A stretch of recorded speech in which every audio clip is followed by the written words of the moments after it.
Hi, everyone. I'm Jasmine, and welcome to Jasmine's Reading Corner. For today's Storytime storybook, I have a special book for all of you girls and boys who love magical creatures and nature.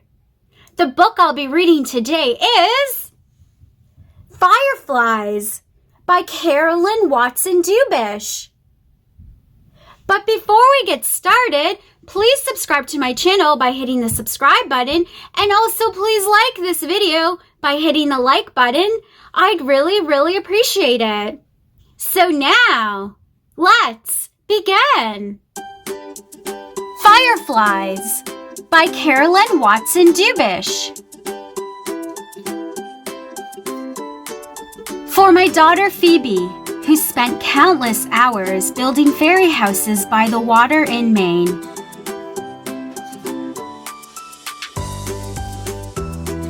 Fireflies. It was 2 summers ago when I was 9 and my sister Caitlin was 6. Our family boarded the last ferry of the day, that midsummer evening. We were going to visit our great Aunt Lily on the island of Nova Scotia.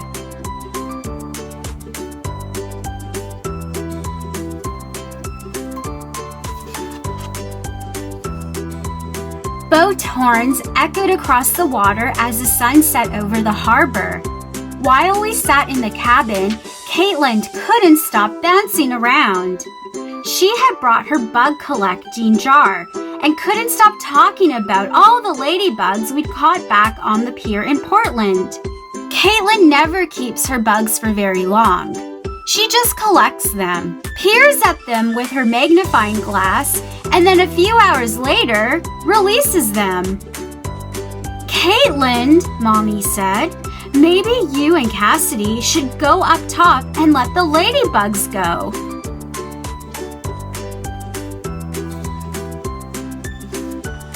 So carefully we climbed the stairs to the upper deck.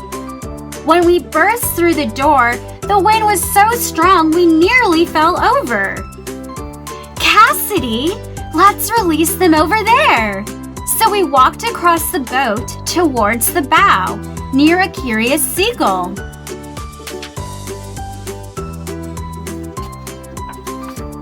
As Caitlin turns the lid of the jar, the wind suddenly stopped and a fog rolled in across the water. The seagull gave us an angry squawk. Then it flew off into the night. Caitlin gently coaxed them out of the jar. I remember hearing a faint tinkling of bells as I watched the ladybugs disappear into the fog.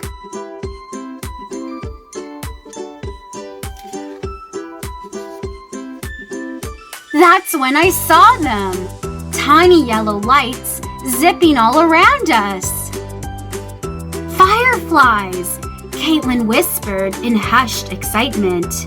She cupped her hands around one and pushed it into her jar. I caught one as it flitted past my ear and carefully brought it over to Caitlin. They moved like lightning and changed direction abruptly, which made them difficult to catch. After 10 minutes or so, we grew tired and only managed to catch 4 or 5.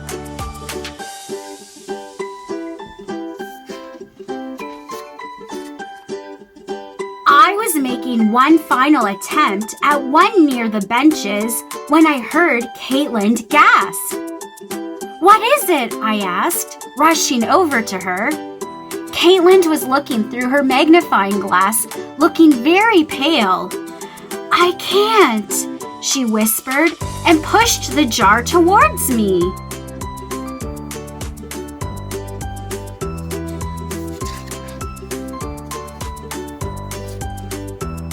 I looked at Caitlin with my eyes wide. "Let them go!" "Of course," she said. With trembling hands, she quickly unscrewed the lid.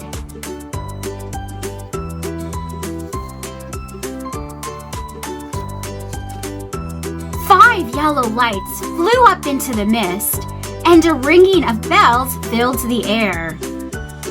Pink flower petals rained down and covered the deck of the boat.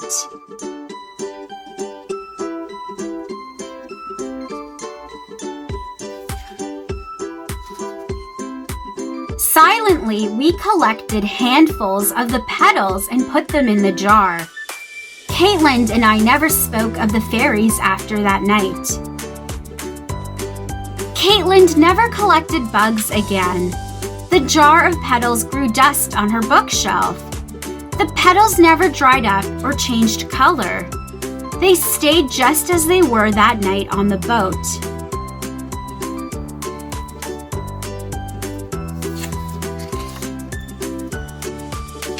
One day, I took the jar down and opened it up. Bells started ringing like wind chimes in a summer storm. Quickly, I screwed the lid back on.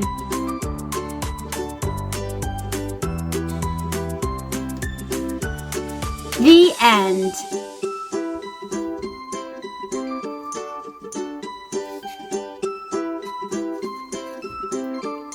Fun facts about water fairies. Water fairies don't grant wishes.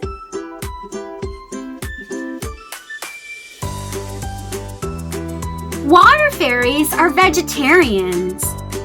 Some water fairies are boys and some are girls.